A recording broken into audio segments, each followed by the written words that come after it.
በተለያዩ የዓለም መድረኮችም እንደዚሁ ሽልማቶችን ማግኘት የቻሉ በሀገራችን ደግሞ የተለያዩ የመንግስት የመስሪያ ቤቶች ላይ በሙያቸው ያገለገሉ ናቸው። እንግዲህ ከኔና ከሜቲ ጋር ቆይታ ሊያደርጉ እዚህ ስቱዲዮ መጥተዋል። በጣም ነው እናመሰግነው። እንኳን ደህና መጡ። እንኳን ደህና ቆያችሁ። ሰዓሊ ግርማ ቡልቲ ይባላሉ። እንግዲህ በጣም ረጅም ጊዜ ነው ስሞት ከኛ ጋር የቆየው። አንዳንድ ጊዜ ሰዓሊ አርቲስት እንደዚህ ሲሆን አንቱ ማለት በጣም ማራኪ ይመስላል አይደል? እውነት ነው። ስለዚህ ከዚህ በኋላ ያለውን አንተ እያለ ተፈቀደል። እኔ እንኳን በግል አንተ ነው ምለው። አዎ ያው ምለው። አይ ተብዬም አላውቅ አንቱም ተብላ አታውቅም። እኔም እየከበደኝ ነው ያራቅኩ እየመሰለኝ ነው ይሄንን ያልኩት። ያው ካለና ክብሮት እንደው ያደግንበት ስርዓት ስለሆነ በሚል ነው እንጂ ሰዓሊ ግርማ ቡልቲ እንግዲህ ስምህ ከኛ ጋር ለረጅም አመታት በሰዓሊነት እንደዚሁም ደግሞ እንደ ቀደም ሲል እንዳልኩት የተለያዩ መገናኛ ብዙሃንም የህፃናትና ወጣቶች ቲያትርም በተለያዩ ቦታዎች ላይ በሙያ ስታገለግል ኖረሃልና ዛሬ የተገናኘንበት የዱሃው ሽልማት የኳታሩ ቢሆንም ግን ደግሞ እስቲ ወደ ኋላ መለስ ብለን ወደ አምቦ እንሂድ። ልጅነት ምን ይመስል ነበረ? ሰዓሊነትና ልጅነት ምን ይመስላል? ምክንያቱም በስዕሎች ላይ የሚንጸባረቁት የሀገረሰብ ነገሮች አሉና እስቲ እሱን ትንሽ እንዴት እንደተጀመረ። እንግዲህ ስዕል እንዴት እንደተጀመረ ለመግለጽ አምቦ ቤተሰቦቼ አምቦ ናቸው። ግን አጋጣሚ ሆኖ አባቴ ያው የመንግስት ሰራተኛ ስለሆነ በስራ ተቀይሮ ወደ አርሲ ሄዶ ነበረ እና እዛ አርሲ ነው ተወልጄ ያደኩት አንደኛ ደረጃ 8ኛ እስከመጨረስ ድረስ እና በትምህርት ቤት አካባቢ እንደ ማንኛውም ልጅ እያንዳንዱ ልጅ የተለያየ የራሱን ስሜት በሚገልጽበት ጊዜ እኔ ደግሞ በዚህ ከስዕል ጋር የተያያዙ ነገሮችን የማያቸውን ፎቶግራፎች ከመጽሐፎች ላይ የማያቸውን እነዛን በመሞነጫጨር በዛ ነበረ የጀመርኩት እና እንደገና ደግሞ የእጅ ስራ ፔሬድ የሚባል ነገር አለ በእኛ ጊዜ ክፍለ ሀገር እያለው ማለት ነው እና እዛ ከወጣን በኋላ የእጅ ስራ አስተማሪያችን ሁሉንም ራሱ የሚችለውና የሚፈልጉትን ነገር እንዲሰሩ ነው የሚያደርገው ተማሪዎችን እና አንዳንዱ ድንጋይ ፈቀፍቃል፣ አንዳንዱ ደግሞ እንደዚህ ጭቃ ያድቦለቡል፣ አንዳንዱ ደግሞ የተለያየ እንጨት ቅርጻ ቅርጾችን ያወጣል እና ብሩሽ ሁሉን ሰራ ነበር። ይሄ ጫማ ብሩሽ የፈረስ ጭራ ምናምን እንቆርጥና እንጨቶችን እየወረቦር በሽቦ እያያዝን እዛ ውስጥ እየከተትን ብሩሽ እየሰራን በመቀስ ያን ሁሉን ሰራ ነበር። የመረጣችሁትን ነው የምትሰሩት ወይስ ራሳችሁ የምትፈልጉትን ወይስ መምህራን ይሄን ስሩ ብሏችሁ ነበር የምትሰሩት? መምህራን መጀመሪያ የፈለግነውን እንድንሰራ ያረጉና ከዛ ካዩን በኋላ አንተ ይሄንን ብትሰራ አንተ ደግሞ ይሄንን ብትሰራ ይሉናል። የኛ እንትናችንን ያዩና እና በዛ የተነሳ ሁልጊዜ በእጅ ስራ ፔሪድ ላይ ይቀለይ ነበር መሰራው ነገር እና በዛ ላይ እንዳለን በኋላ ምን ክበባት ተቋቋሙ። ምን ሰራ ነበር ግን ቀለው የምትሰራው ምን ነበር? ቀሎኝ ሰራ የነበረው ምንድነው ይሄ በጭቃ ላይ ቅርጽ ማውጣት ነበረ። እንደዚህ የቁሳቁሶቹን ቅርጽ የእንሰራ የማንቆርቆሪያ ምናምን እንደገና ደግሞ የእንስሳቶችን ቅርጽ አሁን እንደዚህ ፈረስ፣ ላም፣ ጥጃ እንደዚህ ነገር በጭቃ ሰራ ነበረ እና በዛ ነገሮች እያለን ክበብ ተቋቋመ። ያ የተቋቋመው ክበብ የስፖርት ክበብ፣ የስዕል ክበብ፣ የሙዚቃ ክበብ፣ የቲያትር እየተባለ ሲቋቋም ስዕል ክበብ ውስጥ ገባሁ።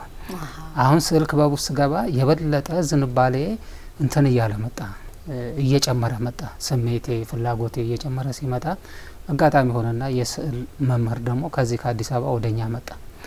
አሁን እሱ እኛን እያየን የተወሰነ ልጆች የዚህ ተሰጡ ያለን ልጆች መረጠንና አንድ ወደ 10 የምንሆን መስመሩን ያሳየን ጀመር። አሁን በእርሳስ በመሰሩበት ጊዜ እንደዚህ ነው ካያያዝ ጀምሮ ማለት ነው እና ሲሰሩ እንደዚህ ነው መሰሩት። እንደገና ወደ ቀለም ደግሞ ስትሄዱት ቀለም እንደዚህ ነው መሰሩት እያለ አሳየን። ከዛ ያን በቃ ጅማሮና መነሻ ይሄ ነበር። አይ ቤተሰብ እስካሁን ብዙ ጊዜ ወላጅ ትምህርት ቤት ይልካል ልጅን፣ ከዛ ደግሞ ትምህርቱ ላይ ብቻ ፎከስ እንዲያደርግ ይፈልጋል። በተጓዳኝ አንዳንድ ልጆች እኔ ኳስ ፈልጋለሁ እኔ እንደዚህ ፈልጋለሁ ያሉ ደግሞ ሌላ ተጨማሪ ነገር ላይ ደግሞ ጊዜያቸውን ያዘወትራሉ። ወደ ስዕል በጣም ጊዜ ስትጠቀም ስዕል ላይ ስትበረታ ቤተሰብ ጋር ምንድን ነበር የነበረው ምላሽ? ቤተሰብ ጋር ብዙም ችግር አላጋጠመኝም እና ያው ቤተሰብ እንግዲህ እንደማንኛውም ቤተሰብ ልጅ ሆኜ አካዳሚካሊ የሚሰጡ ትምህርቶች ላይ ሁልጊዜ ልጅ ሆኜ እሸለም ነበር። የወላጆች ቀን ላይ እንደዚህ አንደኛ ሁለተኛ ስለሞታ የደረጃ ተማሪ ነበርኩኝ እስከ 8ኛ ክፍል እዛ ያለው ማለት ነው እና ያ ተምሮ በትምህርቱ ኮሌጅ ገብቶ ስራ ይዞ እንደዚህ ነው እነሱ የሚያስቡት። እንግዲህ ክፍለ ሀገር ያሉ ቤተሰቦቻችን እዚህ አዲስ አበባ እንዳለው ቤተሰብ ይሄ ስዕል እንዲህ ያዘናጋ ይሆናል፣ ይሄ እንደዚህ ይሆናል የሚል ብዙ ተጽዕኖ የለባቸውም። እነሱ ተማሪው ልጆቻቸው የሚያደርጉት ነገር ሁሉ ትክክል ነው ብለው ስለሚወስዱ ቤተሰቦቼ እንዳውም አንዳንድ ጊዜ እኔ በምሰራው ስራ ይደነቃሉ። እዛ ራሱ የትምህርት ቤቱ የሚሰጠው ህግ፣ ትምህርት ቤቱ የሚያስተምረው ግዴታ ከአካዳሚ ጋር የተያዘ እንደዛ አድርገው ይወስዱ ነበር። አንድ ይሄ ነው። ሁለተኛ ነገር ደግሞ እኔ ከወታደር ቤተሰብ ነው የተገኘሁት። አባቴ አርሚ ነው። ብዙ ጊዜ አይጫነኝም እና አንዳንድ ጊዜ ደግሞ ከስራዎች ጋር ከግዳጅ ከተለያየ ነገር ጋር ከኛ ጋር የማይኖርበት ጊዜም ስላለ ያንን እኛንም ለማለማመድ እያለ አንዳንድ ነጻነቶችን ይሰጠኝ ነበር እና እነዛ ነገሮች በስዕል ፍላጎቴ ላይ ተጨማሪ እንትን ፍላጎት አሳደሩ እንጂ ተጽዕኖ አላሳደሩ። ዋናው ነገር ደግሞ የአካዳሚክ ትምህርቱ ላይ መበርታቱ ጥሩ መሆኑ ለወላጅ የሚያስደስት ስለሆነ እዛ ደግሞ ብርቱ ነው እሱ። በጣም በብዙ ትምህርቶች ተመርቀሃል። አካዳሚክ ላይም እንደውም ስማር እስከ 12ኛ ድረስ በደረጃ ነው እና የመጨረሻ ነጥቤም ያው ዩኒቨርሲቲ የሚያስገባ ነበረ እና እነሱ ክፍለ ሀገር እያሉ ያው ዩኒቨርሲቲ ወይ 4 ኪሎ ወይ 6 ኪሎ ገብቷል ብለው ሲጠብቁ እኔ አርት ስኩል ነው የገባሁት። የስነ ጥበብ ትምህርት ቤት እና ዩኒቨርሲቲ 4 አመት ነበር ያን የሚያስተምረው፣ አርት ስኩልም ደግሞ 4 አመት ነበር የሚያስተምረው እና አርት ስኩል አንደኛ ሁለተኛ አመት እያልኩ ስማር እነሱም ልክ እዛ ካምፓስ ወይ 6 ኪሎ ውስጥ እንዳለ አድርገው ነበር የሚወዱስ እና ከተመረኩ በኋላ ነው ያወቁት ከዛ ጋር እና ካወቁም በኋላ ደግሞ ደስተኞች ነበር። እያየን ነበረ በግራፊክስ አርት ዲፕሎማ፣ በቪዥዋል ኮሚኒኬሽን ደግሞ ዲግሪ፣ እንዲሁም ደግሞ በማስተርስ ምንድን ነበረ ሚዚዮሎጂ ነው። ስለዚህ የተለያዩ ትምህርቶች ላይ ደግሞ እንትን ነው ያው መጀመሪያ እዚህ ወደ አዲስ አበባ ስመጣ የስዕል ትምህርት ቤት ለመግባት ነው እና እዛ ስዕል ትምህርት ቤት ስንገባ ፈተና ነበረ ለ6 ሳምንት የሚሰጥ ፈተና። በየሳምንቱ ልጆች ይቀነሳሉ። እንደዛ ሲደረግ ወደ 300 400 ምንሆን ከገባን በኋላ ከ6ኛው ሳምንት በኋላ ተጨምቀን 25 ልጆች ነን የተመረጥ ነው። ከዛ መሀል እንዳንዱ ሆኜ ነው የገባሁት እና በዛን ሰዓት በዲፕሎማ ፕሮግራም በግራፊክስ አርት ነበር የተመረኩት እና በዛ ከተመረኩ በኋላ አጋጣሚ ነው አዲስ አበባ ማዘጋጃ ቤት ነው የተመደብኩት። እዛ ከመድረክ ከዲዛይን ገጽ ጋር ተያይዞ እየሰራው ያለው ዲግሪ ፕሮግራም ደግሞ ተጀመረ አለ ስኩል ውስጥ። ያ በሚጀመርበት ጊዜ ደግሞ እዛ አለ ስኩል ገባሁኝና በቪዥዋል ኮሚኒኬሽን የመጀመሪያ ዲግሪን ከያዝኩኝ በኋላ እዛ ያለው እንደገና ወደ ድሮ ኢቲቪ2 የሚባለው አሁን አዲስ አበባ መገናኛ ብዙኃን ውስጥ እዛ ውስጥ ደግሞ የኦዲዮ ቪዥዋል ቡድን መሪ ሆኜ ደግሞ ለተወሰነ ጊዜ ሰራሁኝ። የሚዲያም ሰው ነህ ያው እና እዛም በመሰራበት ጊዜ የተለያዩ ስልጠናዎች ነበሩ። የፊልም ዳይሬክቲንግ፣ ፊልም አዘገጃጀት፣ ከኤዲቲንግ ከመንጋ ከካሜራ እና ቪዲዮግራፊ ስልጠናዎችንም አገኝ ነበር። ጥቃቅን ስልጠናዎች ከተቋሙ ጋር በተያያዘ ማለት ነው። እና በዛ ላይ ያለሁኝ ደግሞ የአዲስ አበባ ባህልና ቱሪዝም ደግሞ ተቋቋመ እዚህ በአዲስ አደረጃጀት ማለት ነው። ከዛ በኋላ ደግሞ አዲስ 6 ኪሎ አዲስ አበባ ዩኒቨርሲቲ የሚዚዮሎጂ ዲፓርትመንት ተከፍቶ ነበረ እና እዛ በመስሪያ ቤት እንደዚሁ ለተቋም እድል ይሰጡ ነበር። በዛ መሀል እያለው በአጋጣሚ ወደ ብሔራዊ ሙዚየም ገብቼ ነበረ ስራ ለቀቄ ማለት ነው። ኢቲቪቱን ለቀቁና እንትን ገባኝ ብሔራዊ ሙዚየም ገባኝ። ከዛ ከገባ በኋላ ይሄኛው እድል ሲመጣ እንደ ስኮላር ነጻ ትምህርት ነው። መስሪያ ቤቶች ይልቁና የሚፈልጉትን ቁጥር ልከው የተወሰነ ሰዎች ያንን ያለፉ ልጆች እንዲገቡ ይደረግ ነበር እና ከዛ 6 ኪሎ ሄድኩኝ። ፈተናውን ተፈተንኩኝ ለማስተርስ የሚያስገባው። ከዛ ፈተናውን አለፍኩኝ። ልንቀበለው እንችላለን የሚለውን ደብዳቤ ይዤ መስሪያ ቤት መጣሁና ማስተርሴን ደግሞ በሚዚዮሎጂ ያው በሙዚየም ሳይንስ ጨረስኩኝ። እና የትምህርት ዝግጅት ይሄን ይመስል ብዙ ነው የተማርካቸውም የሄድክባቸውም ቦታዎች የሰራህባቸውም። ከነዚህ ሁሉ ሙያዎች ግን ነጥሮ የወጣውና ወደኛ የሚያመጣህ ሰዓሊነቱ ነው። ወደ አዲስ አበባ አርት ስኩል ወይም የስነ ጥበብ ትምህርት ቤት ስትገባ ከስዕል ጋር በደንብ ያለህን ቁርኝት ያጠነከርክበት ነው ብዬ ገምታለሁ። እና የትኞቹ ሰዓሊያን ተጽዕኖ አረጉብህ? ስዕልን በደንብ አጥብቀህ እንድትይዝ የትኞቹ ገፋፉ? እኔ እንግዲህ አዲስ አበባ ስመጣ አንደኛ ከክፍለ ሀገር ስትመጪ አንድ ብዙ ነገር ግር ይልሽ የለ እና አዲስ አበባ ስነ ጥበብ ትምህርት ቤት ገና ፈተናው ሳይጀመር ግቢው ይሄ ነው ፈተናው ቦታ ይሄ ነው ብለን ገና ስንተዋወቅ ሳይ እዛ ውስጥ የተሰሩትን ስራዎች ሳይ ጥሩ ጥሩ ስራዎች አሉ እዛ ውስጥ የተሰሩ እነ ቱሉ ጉያ የሚል እንደገና እሸቱ ጥሩነህ ይላል የታደሰ መስፍን ይላል እና የነሱን ስራዎች በማይበት ጊዜ በጣም አደንቅ ነበረ እና እነሱን ሳደንቅ ደግሞ ትንሽ ቆይቶ ደግሞ አዲስ አበባ ከመጣው በኋላ የሰዓሊዎቹን ስም በሚዲያውም በምን የማየት እድል ስለነበረ የነ ሜትር አርቲስት አፈወርቅ ተክሌ የነ ሎሬት ሻምበል ለማ ጉያ የነሱን ሳይ በጣም ፍላጎቴ ጨመረና ሞር ወደዛ የመሳብ የማዘንበል ስሜቴ እየጨመረ መጣ እና በዛ ትምህርቱንም ከጨረስኩኝ በኋላ ከነሱ ጋር ኮሚኒኬሽን የመፍጠር እድሉን አገኘው። እዛ አርት ስኩል ውስጥ ያሉት በማስተማር እነሱ የአስተማሪዎች ሆኖ የመገናኘት እድሉን አገኘው።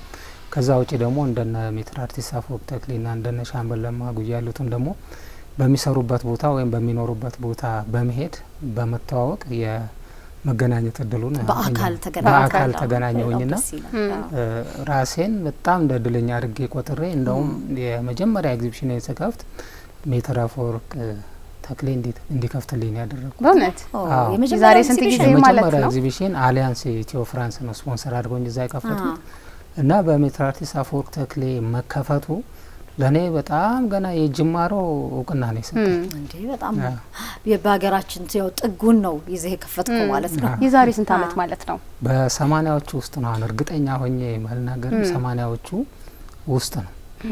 የመጀመሪያ ስራ አሁን አዳዲስ ሰዓሊያንንም እናያለን በጣም ጓጉተው በብዙ ኤክሳይትመንት ነው የመጀመሪያ ስራቸውና ወደሬ ላይ የሚያቀርቡት በዛው ልክም ደግሞ ታየልኝ አልታየልኝም ደግሞ ሌላ ጭንቀት ነውና እዛ የመጀመሪያው ጅማሮ ላይ ደግሞ እነዚህ ሰዎች መገኘታቸው ትልቅ ነገር ነው። በጣም ትልቅ ነገር ነው። እንግዲህ ስዕሎችን ስናይ ቀደም ሲልም ገልጫዋለሁ ይሄ የሀገርኛ ወደ ሀገረሰብ የሚወስድ እንደው በደንብ ባህልን የሚያንጸባርቁ ስራዎች አሉ።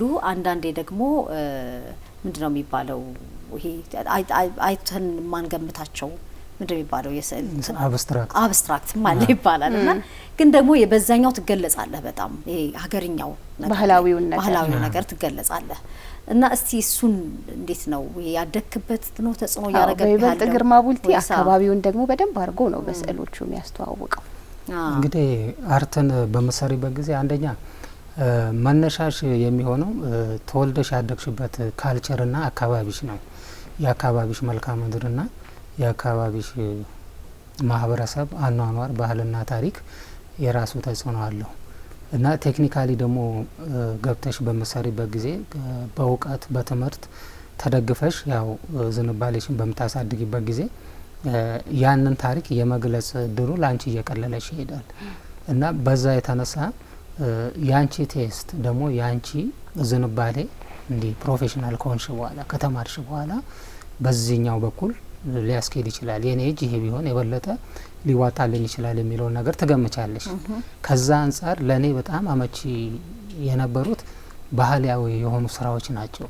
ልክ ይሄ በሀገራችን በተለይ አገር ቤቱ ህይወት ላይ ከተያዘ የዕለት ተዕለት እንቅስቃሴ የዕለት ተዕለት ኑሯቸው ጋር በተያዘ ይሄ በዓላትን የተመለከተ እንደገና ደግሞ መልክዓ ምድሮቻችን ይሄ አራዊቶቻችን ከቱሪስት መስህብ ጋር የተያዙ ይሄ ዴስቲኔሽኖች ጋር የተያዙት ስራዎች የማያቸውን ነገሮች ተጽዕኖ እያሳደሩብኝ ስለመጡ ምሰራቸው ስራዎች ወደዛ ሄዳሉ። እንደገና የኔ የቀለም ቴስትም ደግሞ እነዛን በምፈልገው መንገድ ሊገልጽልኝ በሚችል መልኩ ስለሆነ ያኛው ሪያሊዝም በሚለው ቴክኒክ አብዛኛው ስራ ነበረ። ሌላው ደግሞ ከሪያሊዝም ጎን ለጎን ሰራ የነበረው ሰሚ አብስትራክት ነው። ሙሉ አብስትራክት ሳይሆን ሰሚ አብስትራክት። እንግዲህ ሙሉ አብስትራክት ማለት ምንም ማለት ነው። ዝም ብሎ ሙቭመንቱን ብቻ የምታዩና ምንም ፊገራቲቭ ያለ ካለ ሰዓሊው ማብራሪያ ማትረጁ ማለት ነው። ነገር ግን ሰሚ አብስትራክት በሚሆንበት ጊዜ የሆነች ፊገራቲቭ መነሻ ትኖራለች። እንደገና ደግሞ አብስትራክት የሆኑ ነገሮችን የምትጨምሪና ትንሽ ሞደርን በሆነ አቀራረብ ምሳሪበት መንገድ አለና እነዚህን ሁለት መንገዶች ነበር መከተሉ። ሰሚው ያመራምራል፣ ከዛ ወደ እውነትም ያስጠጋል፣ የራሱን ግምት ይወስዳል ማለት ነው። የተለያዩ የስዕል አውደ ርዕዮች ላይ ተገናኝተን እናውቃለን ከዚህ ቀደም። ምናልባት እስካሁን ያሉት ምን ያህል ይሆናሉ? ለምን ያህል ጊዜ የስዕል አውደ ርዕይ ይቀርባል? የስዕል አውደ ርዕይ እኔ ያቀረብኩት አሁን እንግዲህ ወደ 40 ዙር ሊጠጋ ነው እና ረጅም ጊዜ ነው ያሳየሁት። በግልም በጋራም ቢያንስ በአመት 2 አሳያለሁኝ።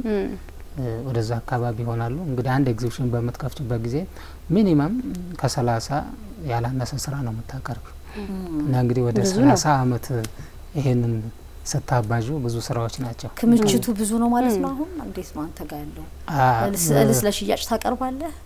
ኤግዚቢሽን ስታሳይ ለሁለት ነገር ነው የምትከፍችው። አንድ ራስሽንም ለማስተዋወቅና እውቀት ለማግኘት አስተያየት ለማግኘት ብለሽ ትከፍቻለሽ። በሁለተኛ ደረጃ ደግሞ የገቢ ምንጭም ለማግኘት ነው። ትሸጫለሽ፣ ይሸጣል እና ኤግዚቢሽን በምትከፍችበት ጊዜ ተመልካቹ፣ ቱሪስቱ፣ የሀገር ውስጡ፣ የውጩ በተለይ የውጩ በሚመጡበት ጊዜ ይገዙሻል እና በዛን ጊዜ አንድ ማስቀመጫም አይጠብሽም። አሁን ስለሚቀነስ እየተቀነሰ ይሄዳል። አይምሮም እንደገና አዳዲስ ነገሮች እየፈጠረ ይሄዳል። ተዘጋጃለሽ። ጥሩ እንግዲህ ዛሬ የተገናኘንበት ዋናው ሀሳብና ትልቁ አጀንዳችን በቅርቡ የተካሄደው 7ኛው ዓለም አቀፉ የስነ ጥበብ አውደ ርዕይ ለ7ኛ ጊዜ በጣም በርካታ ለ7ኛ ጊዜ የተካሄደው በርካታ ሰዓሊያን ናቸው የተሳተፉት። ወደ 450 አካባቢ ይሆናሉ። ከሀገራችን ደግሞ ወክላችሁ ሄዳችኋላችሁ ተሳትፋችኋልና እስቲ እንደ አጠቃላይ ምን ይመስል እንደነበር ያው አየር ላይ የተወሰነው እየታየ ነው። 70 ሀገራት ተሳትፈውበታል የሚለው ነው ወደ 7 ብዬ ያምታታሁት። ጥሩ ግድ የለም። የተሳተፉት ሀገራት ያው እንዳለችው 70 ሀገራት ናቸው። እነዚህ 70 ሀገራት ከአውሮፓና ከአፍሪካ ከዓለም የተውጣጡ ናቸው ማለት ነው እና ከ70 ሀገራት የሰዓሊዎቹ ብዛት ከ450 በላይ ሰዓሊያን ናቸው። እነዚህ ሰዓሊያን ደግሞ በሀገራቸው በጣም ታዋቂና ልምድ ያላቸው አርቲስቶች ናቸው። ይሄ ዝግጅት የሚቀርበው እንግዲህ ኢንተርናሽናል ፌስቲቫል ነው። በአመት አንዴ ነው የሚቀርበው። ይሄ ለ7ኛ ጊዜ ነው እና ኳታር ናት የምታዘጋጀው። ጠቅላላ ዓለምን የምትጋብዝበት የምታወዳድርበት የስነ ጥበብ ፌስቲቫል ነው እና በዚህ ላይ የመጀመሪያው ክራይቴሪያ አለው። እዛ የምትመረጭበት የምትሄጂበት የመጀመሪያውን ክራይቴሪያ እነሱ ገና እዚህ ሀገር ውስጥ እያለሽ ነው ሚልኩልሽ እና ሲልኩልሽ አንቺ ፕሮፌሽንሽ በፕሮፌሽንሽ ምን ያህል ሰርተሻል፣ ስንት ጊዜ ኤግዚቢሽን አሳይተሻል፣ ከዛ ደግሞ ባዮግራፊሽ በምን ውስጥ አልፈሽ ነው የሰራሽ፣ መሳሪያው ቴክኒክ ደግሞ ምን አይነት ነው፣ ሙሉ ሲቪሽ ደግሞ ያን ሁሉ ታያይዥና ከስራዎችሽ መሀል አንድ ስራ አያይዘሽ ትልኪላቸዋለሽ። እዛ እነሱ የዛ የፌስቲቫሉ አዘጋጅ ኮሚቴው ያየዋል። ያይና ከየሀገሩ የተላከለትን ያይና ይመርጣል። ከዛ ከመረጠ በኋላ ያሟላሉ ብሎ የሚላቸውን ከዛ በኋላ እንደገና ኢንቪቴሽን ይልካል። በእኛ መስፈርት መሰረት አሟልታችሁ ስለተገኛችሁ በዚህ ጊዜ መጥታችሁ የፌስቲቫሉ ተሳታፊ መሆን ትችላላችሁ የሚል መልስ ይመጣል እና ከኢትዮጵያ ብዙ አርቲስቶች ልከዋል። ወደ 20 ምናምን ይሆናሉ መሰለኝ በግምት ነው እና ከዛ ውስጥ 5ታችን ተመረጠንና መልስ መጣልን። ከዛ ኢንቪቴሽኑ መጣ። በዛ በኢንቪቴሽኑ መሰረት ሄድን እና እዛ ሄደን ስንሳተፍ 2 አይነት ዝግጅት ነው የምታቀርቢው። አንደኛው ዝግጅት ይዘሽ የምትሄጂው ስራዎች አሉ። ኦሪጂናል የሆኑ ስራዎች፣ ኮፒ ያልሆኑ ስራዎች ይዘሽ ትሄጃለሽ። 5ታችንም እያንዳንዳችን 5 ስራዎች ይዘን ወደ 25 ኦሪጂናል ስራዎችን ይዘን ሄድን። ይዘሽ የምትሄጃቸው ስራዎች ደግሞ በኤግዚቢሽን መልክ ይቀርባሉ ለሁሉም አርቲስት። በቃ እና እንትኑ አዳራሹ በጣም ሰፊ ነው። እዛ ላይ ሁሉም የየሀገሩን እንትን ይላል፣ ይመደብልሻል። የኢትዮጵያ፣ የተለያየ ናይጄሪያ፣ ጋና ምናምን እያለ በየቦታው ያስቀምጣል። እዛ በተሰጠሽ ቦታ ላይ ዲስፕሌይ ታደርጊያለሽ። በዛ ደረጃ ይጎበኛል፣ ይታያል። ሁለተኛው ደግሞ ዝግጅት ምንድነው? ላይቭ ስዕል ትሰሪያለሽ። ላይቭ በመሰሪበት ጊዜ ርዕስ ይሰጡሻል እነሱ እዛው ማለት ነው እና ሀገርሽን በተመለከተ ዓለምን በተመለከተ በምታይበት መነጽር ስሪ ትባያለሽ ፍሪ ሆነሽ። ከዛ ቀለም ይቀርብልሻል፣ ካንቫስ ይቀርብልሻል፣ ቦታ ይሰጥሻል፣ መርጠሽ እንድትቀመጪ ይደረጋል። በዛ ደግሞ ሰራን። ከዛ የሀገራችን ባህል ታሪክ አምስታችንም በምናይበት መንገድ ሰርተን አቀረብን እና ያንን ካቀረብን በኋላ ለኤግዚቢሽኑ ለ5 ቀን ያህል ታየ። ይሄኛው ውድድር ደግሞ ለ3 ቀን እንድንሰራ ከተደረገ በኋላ እሱም ታይቶ ተገመገመ እና በጣም ጥሩ ደረጃ ላይ ሆነ። እንደ ኢትዮጵያ ብቻ ሳይሆን እንደ አፍሪካም ነበር ሲያደንቁን የነበሩት። እዛ የፌስቲቫል አዘጋጅ እንትኖች ደስ ነው ያላቸው እና እያንዳንዳችንን በቃ እንደዚህ ከዝግጅቱ በኋላ ስንወጣ ሲጠሩን ራሱ በስማችን አለ ኢትዮጵያ እያሉ ነበር ደስ የሚል ነገር ነው። እና ከዛ አፍሪካኖቹ ደግሞ ሞር ከኛ ጋር ክሎዝድ ሆኑ። በዛ የተነሳ መጨረሻ ላይ አዋርዱ ላይ አምስታችን ዋንጫ እንድናገኝ ተደረገ። ከዛ ደግሞ የእውቅና ሰርቲፊኬትም ተዘጋጀ። በቦታ ላይ ደግሞ የኢትዮጵያ ኤምባሲ አምባሳደር ኳታር ያሉት በቦታው ተገኝተው እነሱም በጣም ደስተኛ ነው የሆኑት። ኢትዮጵያ ተሳተፈች ብሎ እነሱ ራሱ እንደውም በዌብሳይታቸው ላይ ሁሉ ነው እንትን የገለጹት። አልጀዚራ ሌሎች ሁሉ መጥተው አናውንስ አደረጉ። በቃ የኛን እንትን አጉልቶ ነው ያወጡት። አንደኛ የኛ ኦሪጂናል ስራ ነው፣ ሁለተኛ ኤክስፔክት አላደረጉም እና ከኛ አካባቢ እንደዚህ አይነት ጠንከር ያለ ስራ ይመጣል ብሎ አልጠበቁም ነበር። ሲያዩ በጣም ነው ደስ ያላቸው እና መጨረሻው በዛ ያማረ ሆኖ ነው ያለቀው። እጅግ በጣም ትልቅ መድረክ ነው። እዛ ደግሞ ኢትዮጵያን ወክሎ መገኘት የተገኛችሁት ሁሉ ደግሞ የክብር ዋንጫ እንዲሁም ደግሞ የእውቅና ሰርተፍኬት ይዛችሁ መመለሳችሁ ምናልባት ደግሞ አሁን እናንተን የሚከተሉ በርካታ ሰዓሊያን አሉ፣ አውደሬ ላይ አብረዋችሁ የሚገቡ አሉ። እጅግ መነቃቃትን ደግሞ ይፈጥራል ለነሱ። እውነት ነው እና እኛም አላማችን ይሄ ነው። እንግዲህ አሁን አርትን ብዙ ጊዜ ስትጀምሪ ያው ከቤትሽ ከመኖቻጨር ትጀምሪና በትምህርት ቤትሽ ደረጃ ትመጫለሽ። ከዛ ደግሞ እንደ ተወለድሽበት አካባቢ ክፍለ ሀገር አካባቢ እንትን ትያለሽ። ከዛ እንደ ሀገር እንደ አፍሪካቲና የመጨረሻ ምኞትሽ እንደ ዓለም ነው እና እዚያውን ዓለም አቀፍ ሲምፖዚየም ላይ መሳተፋችን የአብዛኛው አርቲስት ህልም ነው። ስራሽን ወደ ዓለም አቀፍ ደረጃ ማውጣት፣ የሀገርሽን ባህል ማስተዋወቅ ለአንድ አርቲስት ትልቅ ነገር ነው ብለን እንገምታለን። እውነት ነው። እንግዲህ ምን ያህል ጊዜ ሆነ ማለት ነው በሰዓሊነት? በሰዓሊነት እንግዲህ እኔ ከ35 አመት በላይ ነው። ረጅም ጊዜ ነው። ግን ደግሞ ሀገርህን ማስጠራት ችለሃል። ይሄ በጣም ትልቅ ስኬት ነው። እንኳን ደስ ያለ ለማለት እንፈልጋለን። እኛም እንኳን አብሮ ደስ ያለን የሁላችንም ስኬት ስለሆነ ሰዓሊ ግርማ ቡልቲ ከሰዓሊነት ባሻገር በጣም የሚያዝናናው ነገር ተብሎ ሲጠየቅ ስፖርት፣ ልቦለድ መጽሐፍ እና ሙዚቃ ይባላል። እስቲ ከስፖርት የትኛውን ስፖርት አቋምህ በጣም እስካሁን ወጣት አቋም ነው ያለ። ከስፖርት ምን አይነት ስፖርት ያስደስትሃል? ከልብ ወለድ በጣም የምትወደው የትኛውን ነው? ከሙዚቃስ ደግሞ ደጋግመህ የምትሰማው? ከስፖርት ብዙ ጊዜ የምወደው ይሄ መረብ ኳስና ቅርጫት ኳስ ነው እና ብዙ ጊዜ ጫወትም ስለነበረ ነው እና እንደውም ቆይቷል ትንሽ አለ መብራት ኃይል ቢቡድን ውስጥ ያው መረብ ጫወት ነበር እና መረብ ኳስ ወዳለሁ። ወደ ስዕሉ አዘነበልክ እንጂ በዛም በኩል ምናልባት ስፖርትም ወዳለሁ። ሌላው ስነ ጽሁፍ ወዳለሁ። ምክንያቱም አሁን ስነ ጽሁፍ ይሄ ስለ ቲያትር የሚጽፉ ሰዎች፣ ስለ ድራማ የሚጽፉ ሰዎች አጋጣሚ ሆነ ጓደኞቼ ከዛ ጋር የተያዙ ናቸው። ለምሳሌ እነ ኃይሉ ጸጋዬ ደራሲ፣ እነ መስፍን እንድሪያስ ጓደኞቼ ናቸውና ብዙ ጊዜ እንዲህ ላጤ ሆነን አብረን የመኖር አብረን የማሳለፍ ነገሮችም ስለነበሩ እና ሁል ጊዜ እኔ ስዕል ስሰራ እነሱ ሲጽፉ አንዳንድ ጊዜ ለስዕሎቼ ሁሉ ርዕስ የሚሰጡበት ጊዜ አለ። ወይንም ደግሞ የሆነ አይዲያ ሰጡና በዚህ ላይ ስሩ ይላል እና ብዙ ጊዜ አሁን ኃይሉ ጸጋዬ ርዕስ ይሰጠኝ ነበር እንደ አሳይመንት ይሰጠኛል እና ያ ጥሩ ስሜት ነው ያሳደረብኝና ስነ ጽሁፍ ምናምን እኔም ደግሞ ትንሽ ሞካክር ነበር ልብ ወለዶች እና ሙዚቃንም በተመለከተ ደግሞ ያው አርትና ሙዚቃ ብዙ ጊዜ አብሮ ይሄዳል። ምክንያቱም አእምሮሽ ሌላ ስራ ስትሰሪ እንደው ጸጥ ዝም ምናምን ብለሽ መሳሪው ስራ ነው አይደለ? ስዕል በመሳሪበት ጊዜ ግን ምንም ማዳመጥን አይከለክልሽ። ሙዚቃ እየከፈትሽ እያዳመጥሽ ምናምን ስለመሳሪ ሞር ውስጥሽን እንደዚህ እያጠነከረሽ ደስ እያለሽ ምን እያለሽ መሳሪው ስለሆነ ሙዚቃ በጣም ወዳለኝ። በተለይ ኢንስትሩሜንታል የሆኑ ሙዚቃዎች በመሰራበት ጊዜ በጣም ደስ ይሉኛል። ይሄ የድሮ ዘፈኖች አሁን የነ ማህሙድ የነ ብዙነሽ የነ ጥላሁን ኢንስትሩሜንታሊ በመሰሚያቸው ጊዜ ውስጥሽን በጣም እንትን ነው የሚሉሽ። ለመሳል የሚያነቃቋይ ያነቃቁሻልና እዛ ብዙ ጊዜ ሁልጊዜ የእነሱን እንትን ነው የምከፍተው ስሰራ እነሱን እንትን ስቱዲዮ ውስጥ ገብቼ እነሱን ከፍቼ ቁጭ ብዬ ነው የምሰራ። ሀሳብ ሁሉ ይመጣልሽ። በጣም ደስ 35 አመት በላይ ደግሞ ቀላል አይደለም። በርካታ ውጤቶች የስራ ውጤቶችን አድርሰህናል። ምናልባት ያኔ ስዕል ስትጀምር ከነበረበት ጊዜ አንስቶ አሁን ላይ እስካለው ድረስ የሰው ትኩረት እንዲሁም ደግሞ የሰው አድናቆት ሰው ስዕልን የማየቱ የማበረታታቱ አውደሪ ላይ የመሳተፉ ነገር እንዴት ነው ለውጡን? እስኪ እንግዲህ የሰው ስሜት የተለያየ ስሜት አለ። ምክንያቱም አንዳንድ ጊዜ ጥሩ ስሜትም ጥሩ ያልሆነ ስሜትም ያጋጥምሻል። አንዳንድ ጊዜ ስዕል መስራትን የስንፍና ምልክት የአካዳሚ ወደ ኋላ መቅረት ምልክት አድርገው የሚያዩ የማህበረሰብ ክፍሎች አሉ።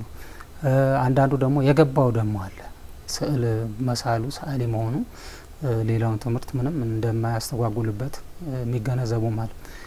እንደገና ደግሞ በኤግዚቢሽን ደረጃ ሙሉ ለሙሉ ወደ ይሄ ፕሮፌሽን ሙሉ ገብተሽ በኤግዚቢሽን መልክ በምትቀርቢበት ጊዜ ብዙ አስተያየቶች ታገኛለሽ። እነዛ አስተያየቶች የሚያበረቱሽ አስተያየቶችም አሉ። እንደገና ደግሞ ሼፕ የሚያደርጉሻሉ። ይሄን እንደዚህ ብታረግ፣ ይሄን እንዲህ ብታረግ። አንዳንዱ ደግሞ ለምንድነው ይሄን ያልሰራው፣ ለምንድነው ይሄን የሚልሽም ደግሞ አለ። እና ትልቁ ነገር ምንድነው የግንዛቤ ጉዳይ ነው። ልክ እንደ ሀገርሽ ኮንቴክስት ሌት ካመር ነው። በእኛ ሀገር አሁን ስዕልን በምናይበት ጊዜ እንደ ሙዚቃ አይደለም። አሁን ሙዚቃ በመንገድም መኪና ውስጥም ቤትም ሆነሽ ባለሽበት ይመጣል አይደል ሙዚቃ። ስዕል ግን አንቺ ነሽ ወደ እሱ የምትሄጂው እንጂ ወደ አንቺ አይመጣም። ወይ ኤግዚቢሽን አዳራሽ ውስጥ ሄደሽ ካላየሽ በየቦታው እንትን ስለማትይ ማህበረሰቡም ይሄን የማየት እድሉን ስለማያቅ እንደ ሌላው እንትን ቶሎ የመገንዘብ ነገር አልነበረም።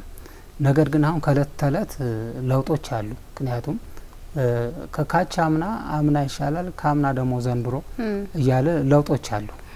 አሁን ድሮ እኔ ስዕል ለማየት መጥቶ እኔ እኮ ስዕል አይገባኝም የሚል ሰው ያጋጥምሻል።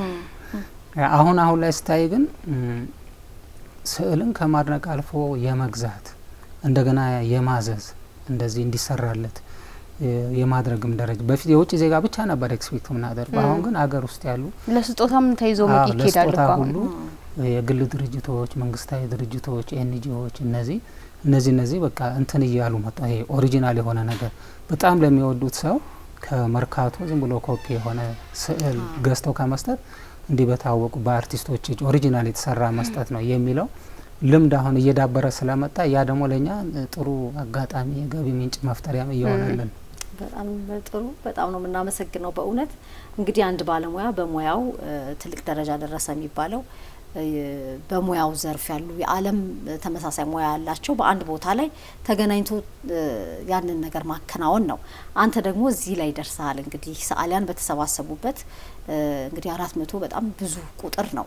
እነዛ ሁሉ ተሰባስበው ሀገርን ማስጠራት ችለሃል በስነ ጥበብ አውደ ርዕይ ላይና እንግዲህ እዚህ ለመድረስ ደግሞ በጣም ብዙ ያለፍክባቸው ነገሮች ይኖራሉ። ማመስገን የምትፈልጋቸው ሰዎች ይኖራሉ፣ ተቋማትምና በቀጥታ ስርጭት በኤንቢሲ እንግዲህ ምስጋና እንድታቀርብ እስቲ አየሩ መስጠት። እንግዲህ መጀመሪያ በጣም ማመስገን መፈልገው ክፍለ ሀገር እያለው ከእርሳስ አያያዝ ጀምሮ ስዕል እንዴት እንደሚሰራ ያስተማረኝ መምህሬ አርቲስት ቱሉ ጉያን ማመስገን እፈልጋለሁ። ሌላው ደግሞ ልክ አይኔን ከገለጥኩ በኋላ ኤግዚቢሽን በማሳይበት ጊዜ ይሄ ጀማሪ ነው አይመጥነንም ብለው ሳይንቁኝ መጥተው ኤግዚቢሽን የከፈቱልኝ ሁለቱንም ነፍሳቸውን ይማር ሜትር አርቲስት አፈወርቅ ተክሌና ሎሬት አርቲስት ሻምበል ለማ ጉያን አደንቃለሁኝ። እንደ ተቋም ደግሞ የአዲስ አበባ ባህልና ማስታወቂያ ቢሮ የመጀመሪያ ዲግሪን እንድማር ስላደረገኝ ማድነቅ ፈልጋለሁ። የኢትዮጵያ ብሔራዊ ሙዚየም ደግሞ ሚዚዮሎጂ የማስተርስ በሙዚየም ሳይንስ ማስተርስ እንዳገኝ አድርጎ ስላስተማረኝ ይህንም ተቋም ማመስገን ፈልጋለሁ። በጣም እናመሰግናለን። እንግዳችን ሆነ እዚህ ስቱዲዮ ድረስ ደግሞ ተገኝተ ይህን አይነት ቆይታ ስለሰጠን እኛም እጅግ አድርገን ነው የምናመሰግነው። እናመሰግናለን። ወደ ቀጣዩ ዝግጅት እናልፋለን። ከሙዚቃ ግብዣ በኋላ ስቱዲዮ ተመልሰን እንመጣለን።